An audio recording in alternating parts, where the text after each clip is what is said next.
آج صبح لائبریری میں ہم دونوں کے علاوہ کوئی آیا تھا کیا؟ اس نے تیزی سے ایک ہی سانس میں پوچھ ڈالا۔ رات کے 2 بجے تو نے صرف یہی جاننے کے لیے مجھے نیند سے جگایا ہے؟ عمر کی نیند میں ڈوبی ہوئی آواز سنائی دی۔ وہ شاید یوں اپنی نیند خراب کیے جانے پر غصہ تھا۔ پلیز بتا دو عمر، بہت ضروری ہے، اس نے التجا کی۔ عمر جانتا تھا اب وہ صبح تک انتظار نہیں کر سکتا، اس لیے اس نے آنکھیں بند کر کے ذہن پر زور دے کر یاد کرنے کی کوشش کی۔ صبح لائبریری میں کون آیا تھا اور اسے یاد آ گیا۔ جب ہم لائبریری سے باہر نکلے تھے تو ہمارے پیچھے ایک ہی لڑکی تھی جو کتابیں نکال رہی تھی۔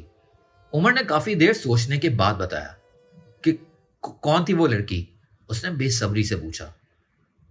یار وہ چادر والی ماسی جو اپنی کزن کے ساتھ آتی ہے، اس نے جواب ملتے ہی کال کٹ کر دی اور آنکھیں بند کر کر مسکرایا۔ ذہن میں ماسی کی مکمل تصویر آ گئی۔ ایک ڈری سہمی لڑکی جو زیادہ تر خاموش رہتی ہے، کبھی کسی سے بات نہیں کرتی، ایک بڑی سی چادر سر پر لیتی تھی۔ کالج کے لڑکے لڑکیوں نے اس کے بارے میں جاننے کیسی کیسی کہانیاں مشہور کر رکھی تھی۔ اس کا سرسری سا ذکر وہ بھی سن چکا تھا، مگر اس کے بارے میں زیادہ نہیں جانتا تھا اور نہ ہی کبھی جاننے کی کوشش کی۔ ہاں، وہ باقی لوگوں کی طرح اس کے بارے میں کبھی غلط نہیں سوچتا تھا، لیکن آج وہ صرف اسی کے بارے میں سوچ رہا تھا اور صبح کی اذان تک سوچتا رہا۔ وہ اس کی ایمانداری پر تو حیران ہو ہی رہا تھا، لیکن ساتھ ایک بات اور تھی، اس نے پیسے اور کارڈ رکھتے ہوئے اپنا نشان تک بھی نہیں چھوڑا۔ اگر اس کی جگہ کوئی اور ہوتا تو یہ سب اس کے ہاتھ میں دے کر اپنی تعریف سنتا، مگر اسے نہ پیسے کی خواہش تھی اور نہ وہ تعریفوں کی بھوکی تھی۔ اس نے فقط وہ امانت چپکے سے اس کی کتاب میں رکھ دی۔ وہ اپنے کمرے میں ٹہلتا رہا اور صرف اسی کے بارے میں سوچ رہا تھا۔ اب اسے کیسے اس کا شکریہ ادا کرنا چاہیے، کیا بولنا چاہیے، اس کے سامنے جو شکریہ کے الفاظ بولنے تھے وہ ان کی پریکٹس کرتا رہا۔ کوئی بھی الفاظ، کوئی بھی جملہ اس کی ایمانداری کا نعم البدل نہیں ہو سکتا تھا۔ یہ پہلی بار تھا جب وہ کسی لڑکی کے بارے میں اتنا سوچ رہا تھا کہ صبح کی اذان ہو گئی۔ جامن کے درخت کے ساتھ ایک جھولا بندھا تھا جو بہت پرانا تھا، اس کے ساتھ اس کی بہت سی یادیں جڑی تھیں۔ یہ جھولا اس کے لیے اس لیے بھی بہت قیمتی تھا کہ یہ اس کے باپ نے اپنے ہاتھوں سے باندھ کر اسے دیا تھا۔ وہ گرمیوں کی لمبی دوپہر میں گھنٹوں جھولا جھولتی تھی۔ زویا اور نیلم نشا بھی کبھی کبھی اس کے ساتھ جھولتی تھی۔ وہ تو بڑی ہو گئی، لیکن جھولا ویسے ہی جامن سے لٹک رہا تھا۔ اب کبھی کبھی ارمان اس پہ جھولتا تھا، لیکن آج کے بچے درختوں پر بندھے جھولے کی اہمیت کہاں سمجھ سکتے تھے؟ ابا یا اماں نے اسے جھولا جھولنے سے منع نہیں کیا تھا، لیکن بڑی ہونے کے بعد اسے جھولا جھولنے میں شرم سی محسوس ہونے لگی۔ ہاں، البتہ زویا اب بھی جھولا جھولتی تھی۔ گھر کے کاموں کے ساتھ وہ ارمان کو ہوم ورک بھی کرا دیتی تھی۔ ارمان بہت شرارتی تھا، پورے گھر میں سب سے چھوٹا وہی تھا۔ تائی اور پھپھو تو اس سے کافی تنگ تھی۔ ہر گزرتے دن اس کے نئے نئے کارنامے سامنے آتے تھے۔ اسے تائی اور پھپھو بالکل نہیں پسند تھے، کیونکہ وہ اکثر اس کی اماں اور بہن پر طنز کرتی تھیں۔ کبھی اس نے پھپھو پر غلیل سے نشانہ لگایا، کبھی تائی کے کمرے کا باہر سے دروازہ بند کر دیا۔ اماں کی ڈانٹ وہ کسی خاطر نہ لاتا تھا، لیکن ابا سے وہ بہت ڈرتا تھا۔ ان کے سامنے نماز والی سفید ٹوپی پہن کر شرافت کے اگلے پچھلے سارے ریکارڈ توڑ دیتا۔ ابا اکثر عشاء کی امامت کرانے کے بعد ہی گھر آتے تھے، لیکن کبھی کبھی جلدی بھی آ جاتے تھے۔ جب کبھی مغرب سے پہلے ان کی واپسی ہوتی تو ان کے ہاتھ میں فروٹس وغیرہ کے کچھ شاپر ہوتے، جس میں سب سے پہلا حصہ وہ اپنی نور زہر کا نکالتے۔ آج ہمارے ساتھ ہے، کل جانے کہاں چلی جائے، سسرال میں ماں باپ جیسا لاڈ کہاں ملتا ہے، وہ اکثر کہا کرتے تھے۔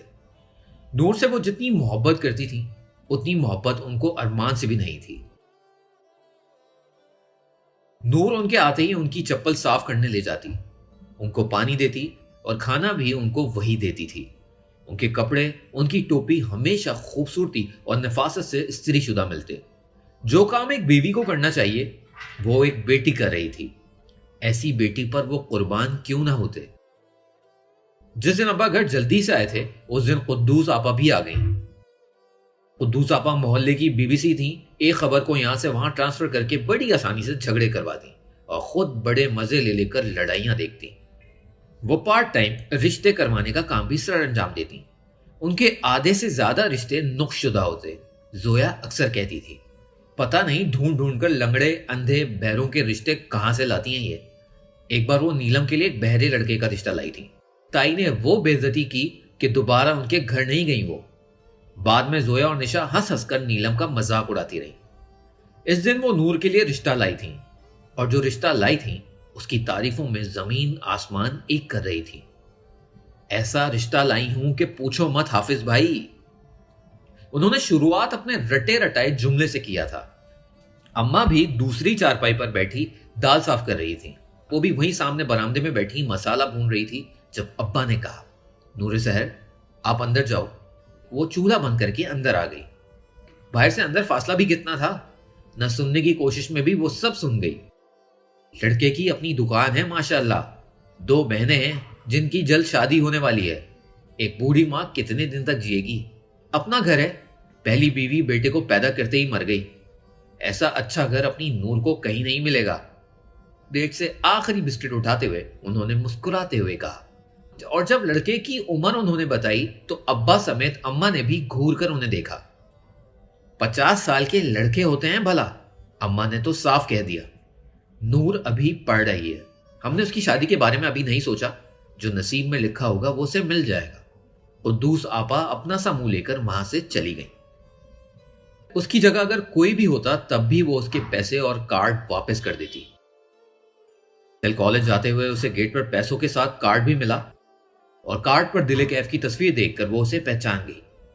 वो उसके बारे में ज्यादा नहीं जानती थी। हाँ, 1-2 बार उसका जिक्र जोया की जबान से सुना था। उसका नाम भी उसने कार्ड में पढ़ा, लेकिन लाइब्रेरी में जब वो किताब निकालने लगी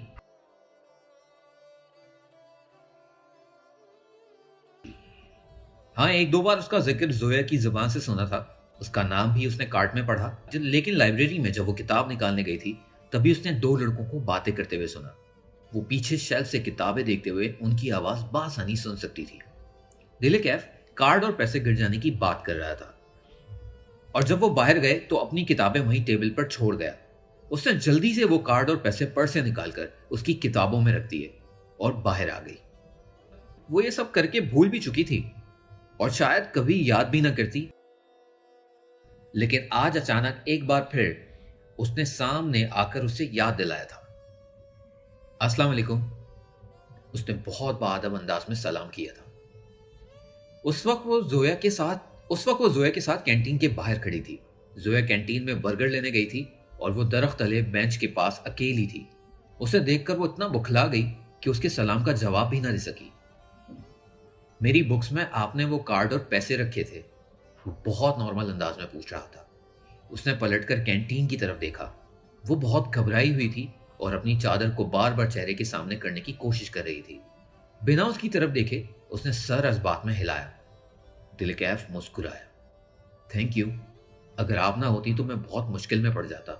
अब वो उसका शुक्रिया अदा कर रहा था और उसका बहुत मशकूर था, मगर उसे ना तो उस शुक्रिया की जरूरत थी, ना ही अपनी तारीफें सुनने का कोई शौक था। वो तो बस डरते हुए ये सोच रही थी कि कहीं जोया उसके साथ बात करते हुए उसे देख ना ले। वो क्या सोचेगी उसके बारे में। उसकी सोसाइटी में किसी लड़की से बात करना नॉर्मल होगा, मगर उनके घर में उन सबकी इजाजत न थी। अब्बा ने सख्ती से मना किया हुआ था कि वो दोनों कॉलेज में किसी लड़के से बात नहीं करेंगी। डोंट वरी, मैं आपकी कजन के आने से पहले यहां से चला जाऊंगा, उसकी घबराहट नोट करते हुए वो कह रहा था। और उसे ये बात भी मालूम थी कि जोया उसकी कजन है, और वो वाकई चला गया जोया के आने से पहले। उसने सुकून का सांस लिया। उसके जाने के बाद उधर से जोया भी आ गई। उनके यहाँ ये सब कहाँ होता था। एक अजनबी लड़का यूं इसके सामने आकर उससे बात करे, वो उसे एक आम लड़की से ज्यादा अहमियत देने को तैयार ही न था। इस बात को अगर उसने अहमियत नहीं भी दी तब भी वो उस वाक़े को इतनी आसानी से भूल नहीं सकती थी। उस बात को वो भूल जाती उससे पहले वो एक बार फिर उसके सामने आ गया था। वो असद की निकाह वाली रात थी। ताई नीलम निशा समेत सब सुबह से तैयारियों में लगे हुए थे। पुप्पो और जोया भी उन्हीं के पोर्शन में थी और अम्मा भी वहीं गई हुई थी। ताई ने अपना पोर्शन बहुत अच्छे से सजाया था। वो लड़की वालों पर रोब जमाना चाहती थी और किसी शय में कोई कमी नहीं छोड़ना चाह रही थी। जोया शाम से वहीं तैयार होकर गई थी और उसके पास भी आई थी। तू नहीं चल रही क्या? वो उसे सादे से हुलिये में देखकर पूछ रही थी। उसने सर नफी में हिलाया। हर बार अच्छा बनना अच्छा नहीं होता, कभी कभी दिल की भी सुन लेनी चाहिए। जोया ने प्यार से उसके हाथ पर अपना हाथ रखा। बड़ी मुश्किल से अब्बू का भरोसा जीता है, मैं ये सब खोना नहीं चाहती, उसने जवाब में कहा। घर की पहली शादी थी और निकाह पहले रखा गया था। रुखसती 1 महीने बाद थी। सब बहुत खुश थे। वो घर में अकेली थी। सब ताया सुल्तान वाले पोर्शन में थे। वो भी गई थी सुबह के वक्त अम्मा के कहने पर कि किसी काम में जाके उनकी मदद कर दो, लेकिन ताई उसे देखते ही आग बगोला हो गई। ना बीबी, तुम अपनी मदद संभाल कर रखो और मेहरबानी करके मेरे बेटे की निकाह से दूर ही रहो। कौन जाने तुम इस मासूमियत का ड्रामा करके क्या करने आई हो। अब यह सुनने के बाद उसका तो दिल ही नहीं चाह रहा था वहां जाने को। वैसे भी शाम को ही अब्बा ने उसे ताकीद कर दी थी, तुम शाम की तकरीब में न जाना। तुम्हें तो मालूम है भाईजान के घर का माहौल कैसा है, लड़कों का आना जाना लगा रहता है, नाच गाने की महफिल है, मुझे ये सब बिल्कुल पसंद नहीं। उसने अब्बा जी के हुक्म पर सर हिलाया था। वो अगर ना भी कहते तब भी वो ना जाती। उसे खुद कहाँ ये सब कुछ पसंद था। वो बाहर बरामदे में पड़ी चीजों को अंदर करने लगी। ढोलक, तालियों और नाचने गाने की आवाजें आ रही थी। वो रूटीन के मुताबिक आंगन में रखे चारपाइयों पर से चादरें उठाने लगी और उसके बाद चारपाइयां बरामदे में रख देती। बहुत अचानक से पीछे से कोई साया चलकर अपने पास आता हुआ महसूस हुआ। उसने रुकते हुए पलटकर पीछे देखा और पत्थर बन गई। एक अजनबी शख्स सफेद चादर में खुद को लपेटकर उसके सामने ऐसे खड़ा था कि सिर्फ उसकी आंखें नजर आ रही थी। उससे 2 कदम के फासले पर, और जब चादर उसने चेहरे से हटाई तो एक शनासा चेहरा सामने आया। वो हिल भी नहीं सकी और बिना पलक झपकाए उस शख्स को देख रही थी। ये सब इतनी जल्दी हुआ वो कुछ समझ ही ना पाई कि हुआ क्या है। उसकी आंखें खौफ से फैल गईं और मुंह शौक से खुल गया। इससे पहले वो कुछ समझ पाती, उसने अपना हाथ उसके मुंह पर रख दिया।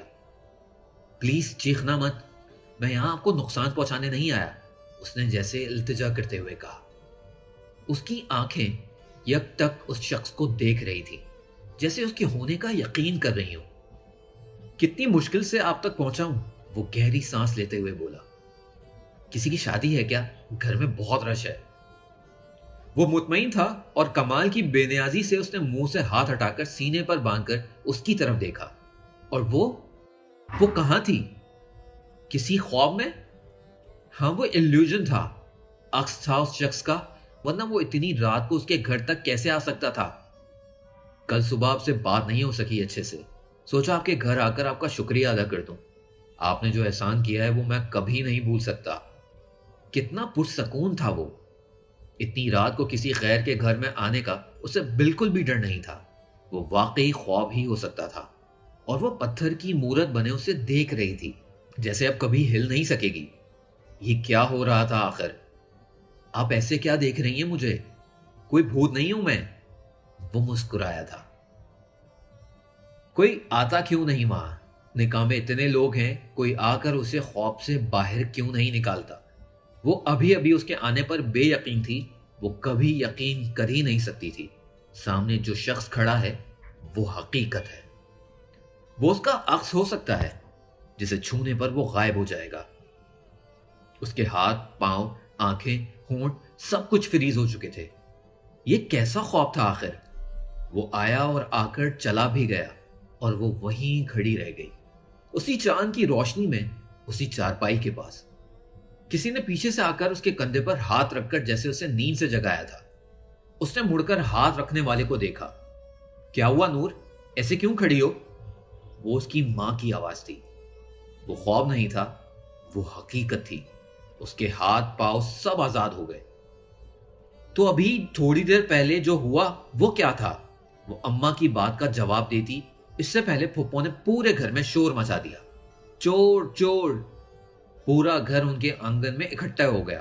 ताया, अब्बा, सारे लड़के, नीलम, निशा सब शोर सुनकर इकट्ठी हो गई। एक लम्हे में ही सारा घर भर गया।